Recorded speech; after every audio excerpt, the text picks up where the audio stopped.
Quand on intègre l'ISAE Super-Héros, on l'intègre avec notre histoire, nos inquiétudes, nos espoirs. Et certains d'entre nous remettent en question leur choix d'orientation et professionnel. Les choix technologiques que nous ferons répondront-ils aux enjeux climatiques? Mon travail sera-t-il compatible avec les valeurs que je veux défendre?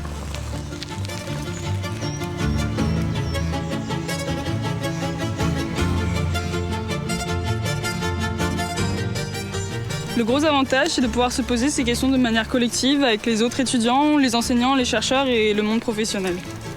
Une chose est sûre, pouvoir relever le défi de la transition écologique, toutes les énergies seront les bienvenues. Bonjour.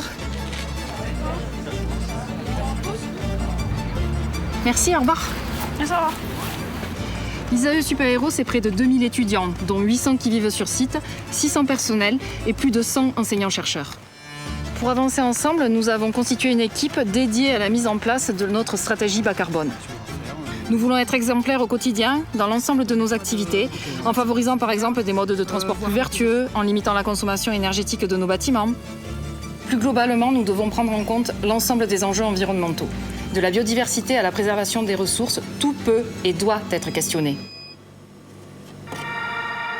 Quelles que soient les raisons qui nous ont amenés à l'ISAE Super-Héros, les questions environnementales nous ont poussés à nous remettre en question et à redéfinir nos attentes, notamment vis-à-vis de notre futur employeur. L'école nous accompagne dans cette quête. Elle nous offre des cours concrets et surtout scientifiquement irréprochables. Face à cette urgence climatique et à l'attente des étudiants, l'Institut a su adopter une attitude résolument positive et proactive.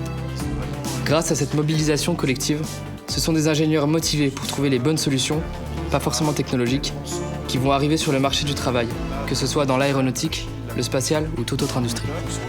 Faire de l'ISAE Super-Héros un acteur engagé dans la durabilité des activités aérospatiales et de haute technologie, c'est tout d'abord dire que oui, une aviation décarbonée, c'est possible. C'est aussi avancer dans deux directions, former les ingénieurs et les cadres à relever ces défis et orienter nos projets de recherche et d'innovation. C'est ainsi que nous avons monté des chaires en partenariat avec plusieurs industriels sur le sujet de la décarbonation. On peut citer le défi Mermoz, qui est un projet d'avion sans pilote, zéro émission directe. L'application CAST, qui mesure l'impact de l'aviation sur le climat le long de la trajectoire de décarbonation. Ou encore la création de l'ISA, l'Institut interdisciplinaire de recherche pour une aviation durable. C'est comme cela qu'on donnera à nos futurs diplômés les clés pour contribuer au débat public sur la transition énergétique et construire une société durable par une approche scientifique globale. Les défis environnementaux sont à la fois technologiques et sociaux et sont de ce fait d'une complexité redoutable.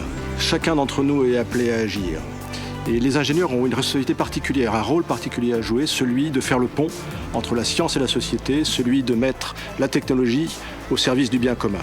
À l'ISAE Super-Héros, nous avons mis les enjeux environnementaux au cœur de nos formations et de nos recherches, pour que nos étudiants mènent demain la transition écologique de nos sociétés, et plus spécifiquement celle du secteur aéronautique et spatial. Nos enseignants-chercheurs, nos étudiants et l'ensemble de nos équipes poursuivent le même objectif, construire une société prospère et durable pour le bénéfice de tous.